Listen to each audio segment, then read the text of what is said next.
നമസ്കാരം. വയനാട് മുണ്ടക്കൈ ദുരന്തത്തിൽ സകലതും നഷ്ടപ്പെട്ടവർക്ക് ഒരു പുനരധിവാസ പാക്കേജ് ഇപ്പോൾ ഗവൺമെന്റ് തലത്തിൽ പ്രഖ്യാപിച്ചിരിക്കുകയാണ്. അത് ഇപ്പോൾ നിലവിൽ ഉണ്ടായിരുന്ന ജനവാസ മേഖലയെ മാറ്റി മറ്റൊരു സുരക്ഷിതമായിട്ടുള്ള ഒരു സ്ഥലം കണ്ടെത്തി അവിടെ ഒരു ടൗൺഷിപ്പ് നിർമ്മിക്കുക എന്നുള്ളതാണ് ഇതിന്റെ ആദ്യപടി. വളരെ ആയാസകരമായിട്ടുള്ള ഒരു പ്രവൃത്തിയാണ് ഈ ടൗൺഷിപ്പ് ഉണ്ടാക്കുക എന്ന് പറഞ്ഞാൽ.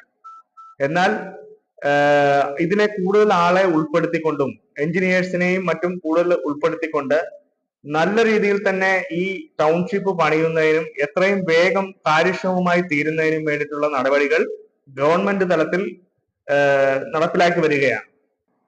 ഇതിന്റെ ഗവൺമെന്റ് തല ചർച്ചകൾ വളരെയേറെ പുരോഗമിച്ചു. അതുപോലെ തന്നെ വെള്ളാർമല സ്കൂളിലെ കുട്ടികൾക്ക് ഇപ്പോൾ നിലവിൽ പഠിക്കാനുള്ള സൗകര്യം ഒരുക്കുന്നതിന് വേണ്ടി മറ്റൊരു സ്കൂള് അല്ലെങ്കിൽ മറ്റു വിദ്യാഭ്യാസ സ്ഥാപനങ്ങളോ രൂപപ്പെടുത്തി അവരെ എല്ലാ വിദ്യാർത്ഥികളെയും പഠിപ്പിക്കുന്ന ഇപ്പോൾ ഈ അധ്യയന വർഷം പോകാതിരിക്കുന്നതിന് വേണ്ടിയിട്ട് അവിടെയുള്ള മുഴുവൻ വിദ്യാർത്ഥികൾക്കും അതിന്റെ ഈ അധ്യയന വർഷം പോകാതിരിക്കുന്നതിനുള്ള നടപടികൾ സ്വീകരിക്കുമെന്നും തുടർന്നുള്ള വിദ്യാഭ്യാസവും എല്ലാ സജ്ജീകരണവും ചെയ്യുമെന്നും മുഖ്യമന്ത്രി അറിയിച്ചിട്ടുണ്ട്. അതിനു വേണ്ടിയിട്ട് വിദ്യാഭ്യാസ മന്ത്രി തന്നെ വയനാട്ടിലെത്തുകയും അതിന്റെ പ്രവർത്തനങ്ങൾക്ക് നേതൃത്വം കൊടുക്കുമെന്ന് പറഞ്ഞിട്ടുണ്ട്. രക്ഷാപ്രവർത്തനം അതിന്റെ അവസാന ഘട്ടത്തിൽ നടന്നുകൊണ്ടിരിക്കുകയാണ്. പ്രതീക്ഷ കൈവിടാതെയുള്ള പരമാവധി ജീവനുകൾ രക്ഷപ്പെടുത്തുക എന്നുള്ളതാണ് ഇതിന്റെ ആദ്യഘട്ടം. ജീവന്റെ അംശം എവിടെയെങ്കിലും കാണുകയാണെങ്കിൽ അല്ലെങ്കിൽ ഉണ്ടെങ്കിൽ അത് കണ്ടെത്തി അവരെ സുരക്ഷിതമായ സ്ഥലങ്ങളിൽ എത്തിക്കുക എന്നുള്ളതാണ് ആദ്യത്തെ നടപടി സ്വീകരിച്ചിരുന്നത്. അതിനു വേണ്ടിയിട്ട് ഹ്യൂമൻ റെസ്ക്യൂ റഡാറുകൾ ഉൾപ്പെടെയുള്ള മെഷീനുകൾ എത്തിച്ചുകൊണ്ടുള്ള പ്രവർത്തനങ്ങളായിരുന്നു ആദ്യം നടത്തിയിരുന്നത്. 206 പേരെയാണ് ഇപ്പോൾ മൃതദേഹങ്ങളായിട്ടും കിട്ടിയിട്ടുള്ളത്.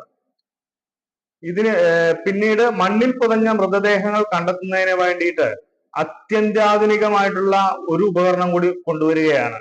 ഡ്രോൺ ബേഡ്സ് റഡാർ എന്നാണ് അത് അറിയപ്പെടുന്നത്. അത് ഡൽഹിയിൽ നിന്ന് എത്തിച്ചാൽ ഉടൻ തന്നെ അതിന്റെ പ്രവർത്തനങ്ങൾ മുന്നോട്ട് പോകും. തിരിച്ചറിയാൻ സാധിക്കാത്ത മൃതദേഹങ്ങൾ സംസ്കരിക്കാനുള്ള ഉത്തരവാദിത്തം അവിടുത്തെ തദ്ദേശ സ്വയംഭരണ സ്ഥാപനങ്ങൾക്കാണ് കൊടുത്തിട്ടുള്ളത്. അതിന്റെ ചുമതല കൊടുത്തിട്ടുള്ളത് തദ്ദേശ സ്വയംഭരണ സ്ഥാപനങ്ങൾക്കാണ്. ചിലർ മതപരമായിട്ടുള്ള ചടങ്ങുകൾ നടത്തി വേണം സംസ്കരിക്കാൻ എന്ന് പറഞ്ഞതിന്റെ അടിസ്ഥാനത്തിൽ സർവമത പ്രാർത്ഥനയോടുകൂടിയായിട്ടായിരിക്കും മൃതദേഹങ്ങൾ സംസ്കരിക്കുക.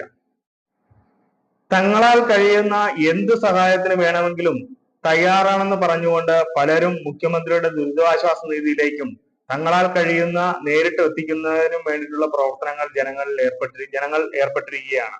സാഹോദര്യത്തിന്റെയും മാനവികതയുടെയും പതറാത്ത ബോധ്യമാണ് എന്നുള്ള ഒരു മനുഷ്യ സ്നേഹത്തിന്റെ അടിസ്ഥാനത്തിലാണ് ഈ കാര്യങ്ങളെല്ലാം ഏകോപിപ്പിച്ച് മുന്നോട്ട് പോയിക്കൊണ്ടിരിക്കുന്നത്. പിന്നെ മറ്റൊരു കാര്യം എന്ന് പറയുന്നത് ദുരന്തബാധിതർക്ക് സൗജന്യമായിട്ടുള്ള റേഷൻ വിതരണം ആരംഭിക്കും എന്നുള്ളതാണ്.